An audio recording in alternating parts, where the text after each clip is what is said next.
اب یہ chief commissioner صاحب کو چاہیے یا ڈی جی صاحب کو چاہیے سعید رمضان صاحب کو کہ وہ دیکھیں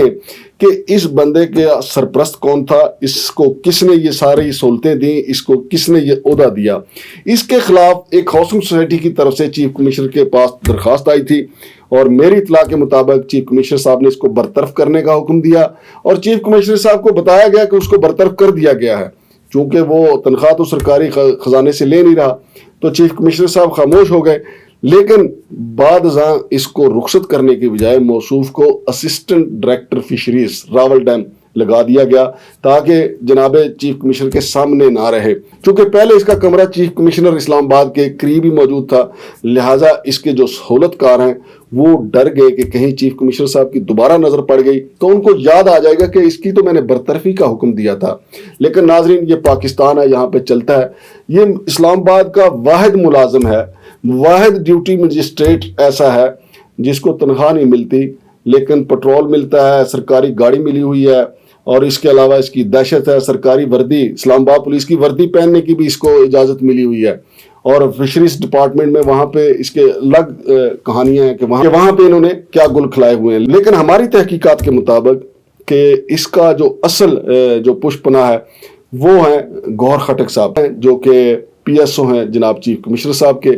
جنہوں نے سارے اس کے عیبوں پہ پردہ ڈالا ہوا ہے اور اس کو بچایا ہوا ہے. اور یہاں یہ بھی بتانا ضروری ہے کہ اس کے جو احکامات ہوئے وہ بھی جو ایڈمن ڈپارٹمنٹ ہے وہاں سے ہوئے, لہذا یہ سب آپس میں ملے ہوئے ہیں. چیف کمشنر صاحب جب تک ایک ایک بندے کی تلاشی نہیں لیں گے اصل بندہ ان کے سامنے نہیں آئے گا. اور آنے والے دنوں میں آپ دیکھیے گا کہ جتنی بڑی یہاں پہ وارداتیں ہو رہی ہیں, نہ صرف چیف کمشنر پہ الزام آئے گا بلکہ ڈپٹی کمشنر پہ تو پہلے ہی الزام آ چکا ہے. وہ تو خود عدالت عالیہ میں جواب دے ہیں کہ عدالت نے ان سے پوچھا ہے کہ آپ کو تو رجسٹرار کوآپریٹو کے اختیار ہی نہیں دیے گئے, اور سوسائٹیوں کا جو کوآپریٹو ہاؤسنگ سوسائٹی ہے ان کا یہ مطالبہ ہے کہ کوآپریٹو ڈپارٹمنٹ کا جو رجسٹرار کوآپریٹو ہے وہ الگ تھلگ ہونا چاہیے, نہ کہ ڈی سی جو ہے وہ اس معاملے میں مداخلت کرے. لیکن پتہ نہیں, چونکہ اختیارات ادھر ادھر استعمال کرنے کی ایک عادت ہوتی ہے, لہذا ڈی سی جو ہے جو بھی ہو, گرچہ جو سابقہ ڈی سی صاحبان تھے ان کے الگ سے اس کے آرڈر بھی ہوئے تھے, لیکن موجودہ ڈی سی عرفان میمن صاحب تو ایسے لگتا ہے جس طرح بہت جلدی میں ہے کہ انہوں نے بغیر آرڈروں کے ہی اپنا کام سیدھا کر لیا تھا. چلیں یہ بات تو وہ ہائی کورٹ میں جواب دیں گے عرفان میمن صاحب کہ انہوں نے ایسا کیوں کیا, لیکن اس بات کا جواب کون دے گا کہ یہ جو موصوف ہیں سعید ملک صاحب جو اپنے اختیارات کا نجائز استعمال کر رہے ہیں, جن کو ڈیوٹی لگائی گئی ہے, وہ کس نے ڈیوٹی لگائی ہے کہ وہ سوسائٹیوں کے لینڈ سے متعلق معاملات کی نگرانی کریں گے اور پھر سوسائٹیوں کے جو لینڈ کے معاملات ہیں ان کو اپنی مرضی سے گھیر کے آئی سی ٹی میں لے کے آئیں گے اور پھر جو ان کا سرپرست ہے اس کے سامنے آ کے سرنگو کریں گے اور پھر اس سوسائٹی کے ہاتھ پاؤں باندھ کے اس کو ذبح کر لیا جائے گا. ناظرین, یہ کروڑوں اربوں روپے کے معاملات ہیں. یہ ہیڈ آف ورنیکولر کلرک جس کا نام میں نے آپ کو بتایا سعید ملک, آپ نے تصویریں دیکھی کہ یہ سرکار کی وردی پولیس اسلام آباد پولیس کی وردی بھی پہنتا ہے. کل کلاں کو موصوف کسی ناکے پہ کھڑے ہو کے آپ کو اطلاع مل جائے گی کہ کسی ناکے پہ کھڑے ہو کے وہ گاڑیاں بھی چیک کرنے لگ جائیں گے. ڈیوٹی مجسٹریٹ تو وہ پہلے رہ چکے ہیں اور پھر ان کو یہ بھی اختیار لازمی طور پہ کسی نہ کسی اس کے بڑے سرپرست نے دیا ہوگا کہ وہ کسی تھانے سے پولیس منگوا لے. تو کسی تھانے سے پولیس منگوا کے اگر موصوف نے اپنے کسی مخالف کے گھر ہی چڑھائی کر دی تو پھر اس کا کون ذمہ دار ہوگا. ہم نے اس حوالے سے چیف کمشنر صاحب کو بھی میسج لکھا, پھر ڈپٹی کمشنر صاحب کو بھی میسج لکھا کہ وہ ان کی پوزیشن کے بارے میں بتائیں, پھر ڈی آئی جی جناب چٹھا صاحب کو بھی اس حوالے سے لکھا کہ ان کو کس نے وفاقی پولیس کی وردی پہننے کی اور نیلی بتی والی گاڑی استعمال کرنے کی اجازت دی ہے. تو ناظرین, ان کا جو جواب آئے گا, جو ان کا موقف ہوگا وہ بھی آپ کے سامنے رکھیں گے. جب میں پروگرام کر رہا ہوں اس وقت تک تو ان کا جواب نہیں آیا, جو ہی جواب آئے گا وہ بھی ہم رکھیں گے. لیکن یہ آئی سی ٹی میں ہو کیا رہا ہے, یہ سارا معاملے کو دیکھنا ہے چیف کمشنر صاحب نے, کیونکہ چیف کمشنر صاحب کے پاس چیئرمین سی ڈی اے کا بھی عہدہ ہے. ویسے بھی عدالت میں ایک معاملہ ہائی کورٹ میں گیا تھا کہ یک وقت چیف کمشنر صاحب کے پاس 2 عہدے نہیں ہونے چاہیے.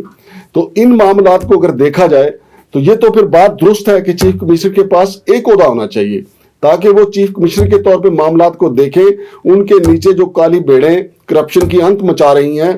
اس لیے بہت ضروری ہے کہ وہ اپنے نیچے کام کرنے والوں کی تلاشی لیں اور جو بھی اختیارات کا نجائز استعمال کر رہا ہے اس کے خلاف ایکشن لیں, بالکل عدیل آصف کی طرح. ابھی تو ہم نے صرف 2 بندوں کی نشاندہی کی ہے, ابھی معاملہ اور آگے چلے گا. شمشاد مانگٹ کو اجازت دیجیے. اللہ حافظ.